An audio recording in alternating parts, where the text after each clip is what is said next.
What's up, guys? This is Joe. Welcome back with another episode of Danganronpa. Last we left off, we were about to begin an investigation on who killed Sayaka.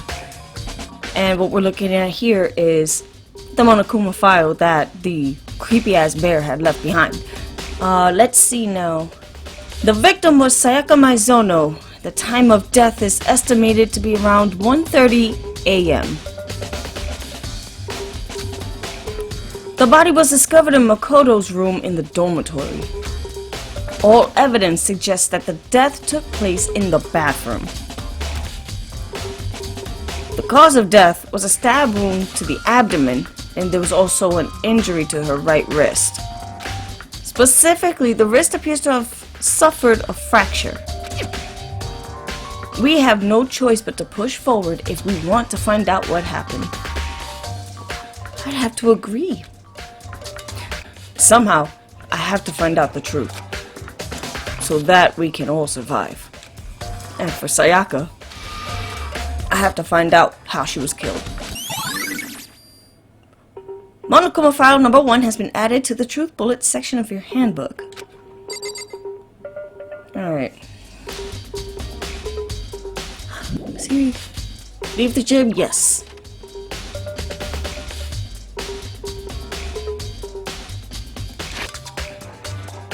First of all, I should head to the scene of the crime. My room. We won't make any progress without investigating there. So I headed to my room, where Sayaka's corpse still remained. I'd better examine the state of my room a little closer. That might reveal something new. Okay. There are scratches and gouges on my walls and bed. Is that evidence of a struggle? It looks like there must have been some kind of fight in my room. Damn it! I was right there near the room. If only I'd heard something. Wait. That would not have been possible. Huh? Don't you remember? All of our rooms are completely soundproof. So something could happen in the room right next to you, and there's no way you could know. Well, perhaps there was another of Monokuma's strategies, creating an ideal setting for murder. Evidence of a struggle has been added to the Truth Bullets section of your handbook. Okay. Let's check this out. There's a key on the ground. It has my name on it, so this must be my room key. If I remember correctly... Ah, that's right. We'll have to trade keys. When we switched rooms, we switched keys too. So Sayaka would have had the key here in my room the entire time. But wait, if that's true then, how did the killer get into the room in the first place? Could Sayaka have forgotten to lock the door? No, that seems impossible. The same goes for you, Sayaka. No matter who it is, don't open your door for anyone. Even if I'm sure it's you, I absolutely won't open it. Otherwise, what's the point of even switching? After saying that, there's no way she would have forgotten to lock it or opened it for any reason. Well, maybe she dropped the key somewhere and someone else grabbed it or something. No, that's not possible either. Sayaka was in here when we switched rooms. And with how scared she was, she wouldn't have gone walking around. So she wouldn't have dropped it. So how did the killer... Switching rooms has been added to the Truth Bullets section of your handbook. Okay. Hold on here. Let's check this. The toolkit is still inside the drawer. I don't see any evidence that it's been used at all. Which makes sense, I guess. I mean, it's mine, and I haven't had any reason to open it. I can't even imagine a situation where I'd need a toolkit like this. Yo. Yeah, seriously. Oh, Mondo. We ain't exactly in the mood to be building fucking furniture, right? So you haven't used yours either then? What? Not just me. What? Nobody's busted theirs out yet, as far as I know. Actually, we were talking about it yesterday. By the way, None of the guys have opened their toolkits yet, cause, like, why the hell would we? Toolkit has been added. Okay. Oh boy. Huh. The notepad is still here, but I don't think it's relevant right now. Let's check the pillows and sheets and shit. There are gouges in the bed like someone attacked it. What the hell happened here? Yeah, dude, that's what we would like to know. What the fuck shit happened? Okay. The monitor. Maybe the monitor was on or something. Ah, okay. Show the school crest. I should look around here first. I could check the other spots later. What? Wait. Was that always in that particular spot? Huh? Looking at the roller, it looked like there's way less than there was before. To say I could see how dirty my room was and decided to clean up a little? How would you use that to clean up your room? This is the replica sword I brought back for self-defense. Does this mean it was used in the attack somehow? And plus, it's been taken out of its sheath. I hadn't actually looked at the blade itself until now. I shouldn't be surprised it's coated in gold too. On top of that, some of the gold coating has come off of parts of the blade and the handle. Yeah, the handle especially is missing a lot of its coating. I remember the coating sticks to you even if you just touch it a little bit. Alright, so that's been added as well. Okay, how about you? Hey, Kyoko. I quietly called her name while she was investigating the area, but... What are you doing? Isn't it obvious? No, not really. I'm searching. Searching? She was down on her knees, carefully inspecting every inch of my room. Did you lose a contact or something? I don't know what she's doing exactly, but she seems to be concentrating pretty hard on it. But a few seconds later, she suddenly stood up straight and said, "Are you a clean freak?" No, I don't think so, but what? Nodding, she glanced around my room one more time. I see. Interesting. What's interesting? Hey, Just as I suspected, there's something very unusual about your room. Ooh, there's a reaction! Unusual? What do you mean? so... I've searched your floor from one corner to another, and I didn't find a single strand of hair. Really? Indeed. Not one hair from the victim, and not one hair from you, even though you've been living in here. You know, now that you mention it, I noticed something while I was looking around before. It looked like the lint roller in my room had been used, but I never touched it. Could someone have used it to... I see. Very interesting. Your room didn't have a single hair in it, and someone used your lint roller without your knowledge. In other words, someone other than you came in and scrubbed your room clean. Was it Sayaka or the killer? Well, That's the question, isn't it? Makoto's room cleanliness has been added. Okay. Can we, move on? Can I check the bathroom? Maybe the sword sheath?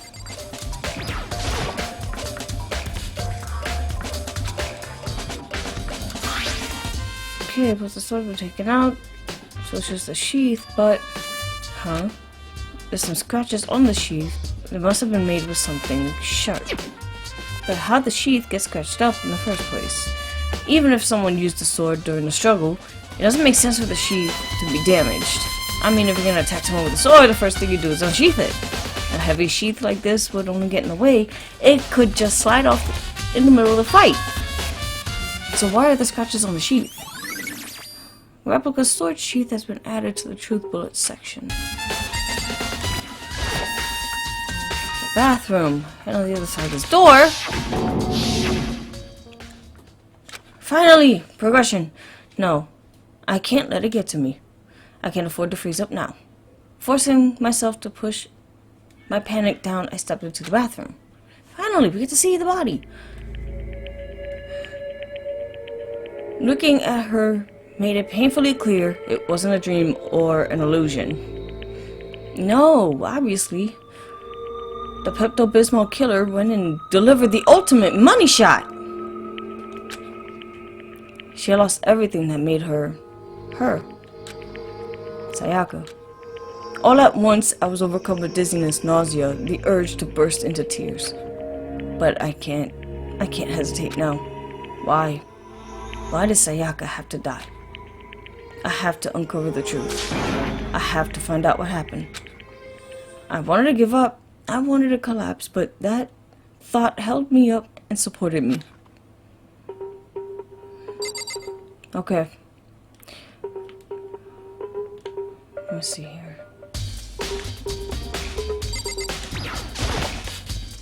The water for the shower gets turned off at nighttime. Let's see many evidence of there being water. Huh, what's this? I looked past Sayaka to the wall behind her, and there I saw... What? Written in blood were the numbers 11037. Did Sayaka do this?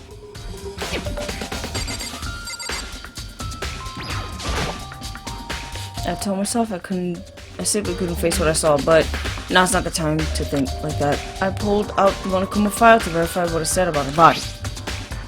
Some sort of sharp object has been thrust into her stomach. That must have been the killing blow. But whatever they used to kill her, would they get it? That's definitely something I should look into later. Also, according to the Monokuma file, Sayaka's right wrist is broken. Her wrist does look swollen and bloody, that's for sure. But there's something sort of glittery there on her wrist too. Right there. Where her wrist is all swollen, there's something glittery. That definitely concerns me. Another thing that concerns me is... Huh? There's some blood in her left index finger, but that's it. The palms of both of her hands are totally spotless, so how come only her left finger?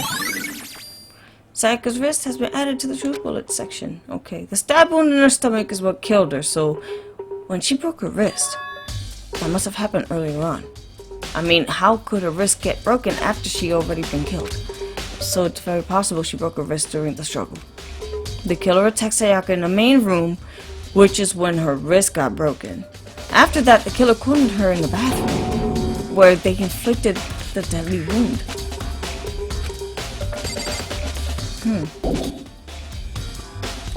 Yes. I'll leave the bathroom. Looks like you found it, right, Makoto? The bloody numbers is most likely Sayaka's dying message. I've never seen something written in blood before. It really was her final message. It's as if she wrote it with life itself. Right.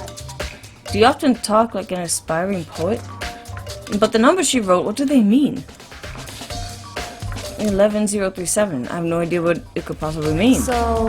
The way she wrote the numbers makes me think she wanted to use her body to block them.